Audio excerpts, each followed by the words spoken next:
अस्सलाम वालेकुम, I am doctor Ayesha Salim और आज मैं आपको एक बहुत अच्छी स्टोरी सुनाऊंगी।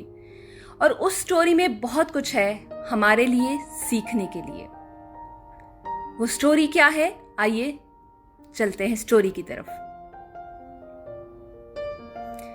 एक दफा का जिक्र है, दो भाई थे जो अपने घर तक पहुंचना चाहते थे और उनका घर 20वीं मंजिल पर होता है। अपार्टमेंट की लिफ्ट्स खराब होती हैं। वो दोनों भाई सोचते हैं कि हम दोनों मिलके सीढ़ियों के जरिए ऊपर चढ़ जाते हैं। सारा दिन का काम किया होता है, थके होते हैं और उनके पास लगेज बैग्स भी होते हैं। दोनों भाई शुरू करते हैं सीढ़ियां चढ़ना। 5 मंजिलों की सीढ़ियां जब चढ़ लेते हैं तो उन्हें लगता है वो बहुत थक गए हैं और उन 5 मंजिलों के बाद वो अपने बैग वहीं पे छोड़ देते हैं कि कल हम यहीं से उठा लेंगे। अगली 5 मंजिलें इसी तरह बातें करते करते चढ़ जाते हैं। जब 10वीं मंजिल पे पहुंचते हैं तो उनमें से एक भाई जो बहुत थक चुका होता है, वो कहता है मैंने और ऊपर नहीं जाना, मुझे नहीं पता, कोई हल निकालो इसका, मुझे घर भी पहुंचना है और मैं चलने को भी तैयार नहीं हूं। दूसरे भाई से उसकी बहस हो जाती है। वो उसे कहता है मैं तुम्हें उठा के तो नहीं लेके जा सकता ना, हिम्मत करो, चढ़ो। क्या होता है, वो दोनों लड़ते लड़ते 5 मंजिलें और चढ़ लेते हैं। जब वो 15वीं मंजिल पे पहुंच जाते हैं तो वो ये सोचते हैं कि हम 3/3 सफर तो तय कर आए हैं, अब सिर्फ 5 मंजिलें रह गई हैं। उन 5 मंजिलों को वो आहिस्तगी से, तसल्ली से, ठहर ठहर के, हर कदम पे सांस लेकर चढ़ते हैं और वो अपने अपार्टमेंट के दरवाजे के बाहर पहुंच जाते हैं। दोनों इतने थके होते हैं और एक दूसरे की तरफ देख रहे होते हैं कि मेरा छोटा भाई चाबी निकालेगा, दरवाजा खोलेगा तो मैं अंदर चला जाऊंगा, और छोटा भाई सोचता है मेरा बड़ा भाई चाबी निकालेगा, दरवाजा खोलेगा और मैं अंदर चला जाऊंगा। लेकिन दोनों को अपनी जगह ये रियलाइज होता है कि चाबी तो हमारे लगेज बैग में थी। अब वो दोनों बहुत परेशान होते हैं और उसी परेशानी में वो अपने घर के बाहर ही बैठ जाते हैं। ये स्टोरी बेसिकली हम इंसानों की जिंदगी की कहानी है। हम इंसान जब दुनिया में आते हैं तो 4 फेजेस से गुजरते हैं। पहला वो फेज जिसे हम first 20 years of dreams and ambitions कहते हैं। बच्चा जब होश संभालता है तो कुछ ख्वाब होते हैं, कुछ ख्वाहिशात होती हैं, कुछ पाना चाहता है, कुछ करना चाहता है, किसी एक स्पेसिफिक अंदाज से जिंदगी को जीना चाहता है। क्या होता है, उसके बड़े, उसके उस्ताद, उसके दोस्त, उसके कजन्स, उसके मोहल्ले वाले, उसके चाचा, फुप्पा, खाला, मासी, सारे तुम ये नहीं बनो, तुम ये बनो, तुम्हें आर्टिस्ट बनने का क्यों शौक है, पेंटर की कौन सी जिंदगी होती है। क्या होता है कि हम उसे कह कह के, बातें सुना सुना के उसकी वो ख्वाहिशात उससे छीन लेते हैं, उसे कहीं छोड़ने पर मजबूर कर देते हैं। जो वो जिंदगी में जब वो बहुत ज्यादा इंथ्यूजियास्टिक होता है, लोगों की वजह से छोड़ देता है। फिर अपनी जिंदगी के अगले 20 साल, जो 20 से 40 की मंजिल है, वो दूसरों की ख्वाहिशों के तकमील की वजह से जीता है। उसको पेंटर बनने का शौक था, वालिद को उसे डॉक्टर बनाने का शौक था। वो अपने बाप की खातिर बहुत मेहनत करता है, पढ़ता है, डॉक्टर बन जाता है। जवानी के दिन थे, उसे डॉक्टर की प्रैक्टिस ने कभी इरिटेट नहीं किया। उसे लगा कि ठीक है, जो हो गया ठीक हो गया, मैं एक मंजिल की तरफ जा रहा हूं, शायद यही होना था अल्टीमेटली।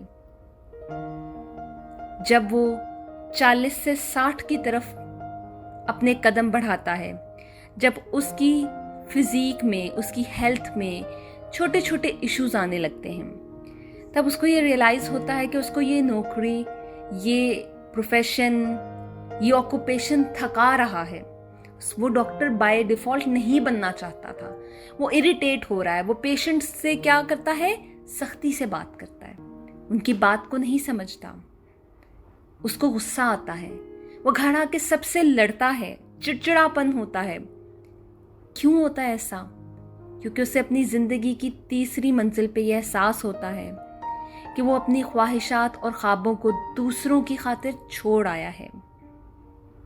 जब वो जिंदगी के ये 20 साल गुजार लेता है और 60 पे पहुंच जाता है, जिसे हम यूजुअली रिटायरमेंट एज भी कहते हैं, तो 60 से 80 का सफर, जिसके दरमियान बहुत से लोग अपनी जिंदगी की बाजी हार जाते हैं, वो अपने आप को पुरसुकून कर लेता है और वो ये सोचता है कि जिंदगी तो अब गुजर गई। अब ये सोचने से कि मैं क्या चाहता था, जिंदगी ने मुझे क्या बना दिया, कोई फर्क नहीं पड़ता। मैंने अपने हिस्से की जिंदगी, अपने हिस्से की मंजिल, अपने हिस्से का सफर काट लिया है।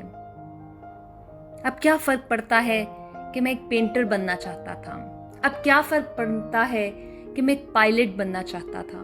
मेरे नसीब में नहीं थी ये सारी चीजें। मैंने जो करना था मैं वो कर गुजरा, और इसी तरह से खुद को पुरसुकून करते करते वो अपनी नई मंजिल यानी अगली दुनिया में पहुंच जाता है। इस स्टोरी के जरिए मैं आपको समझाना ये चाहती हूं कि अक्सर हम अपने ख्वाब, अपनी ख्वाहिशात, अपनी सोची हुई जिंदगी की तमन्नाएं, अपनी छोटी छोटी ख्वाहिशात, मैं ऐसा पहनना चाहता हूँ, मैं ऐसा करना चाहता हूँ, मैं ऐसा जीना चाहता हूँ, लोगों की वजह से छोड़ देते हैं। उस वक्त हमें एहसास नहीं होता, लेकिन जब हम जिंदगी में बुजुर्गी की तरफ जा रहे होते हैं तो हमें ये बहुत एहसास होता है कि काश मैं अपना वही प्रोफेशन जारी रखता, काश मैं वही बन जाता जो मैं बनना चाहता था, तो आज मैं इतना ना थकता, मैं इतना गमज़दा ना होता, मुझ में इतना इश्तियाल ना आता। अगर हमारे साथ ये सब हुआ है तो आज कमिटमेंट करें कि हम अपनी अगली नस्लों को उनके ख्वाब छोड़ने पे मजबूर नहीं करेंगे। हम उन्हें उनके ख्वाब जीने की इजाज़त देंगे, उनके लिए आसानियां पैदा करेंगे।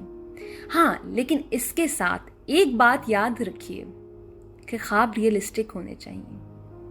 अपने माशरे, अपनी सोसाइटी, अपने ख़ानदान, अपने हस्ब नसब के हिसाब से ख्वाब देखें। हर इंसान ग्रेट लीडर या बहुत बड़ा इंसान नहीं होता।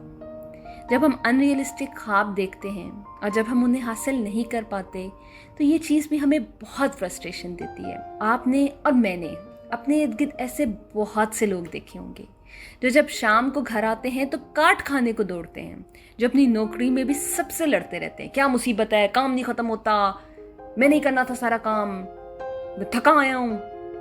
ऐसे अल्फाज वही लोग कहते हैं जिनके ख्वाहिशों की पोटली में कुछ ख्वाब जल बुझ रहे होते हैं और वक्त की राख जो है उन ख्वाबों में बढ़ती जाती है, और ये एहसास कि अब मैं वो नहीं कर सकता जो मैं करना चाहता था, उनके अंदर एक खलिश बन जाती है, और खलिश इंसान को अंदर तक खोखला कर देती है।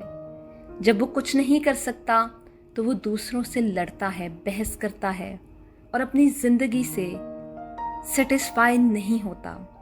इसलिए कोशिश करें कि ख्वाब ऐसे देखें जिन ख्वाबों को आप हकीकत का रूप दे सकें और एक खूबसूरत ज़िंदगी गुजारने की कोशिश कर सकें। अपना रखें बहुत ख्याल, मुझे रखें दुआओं में याद। इस चैनल को सब्सक्राइब करना, लाइक करना और शेयर करना मत भूलिएगा। अल्लाह हाफिज़।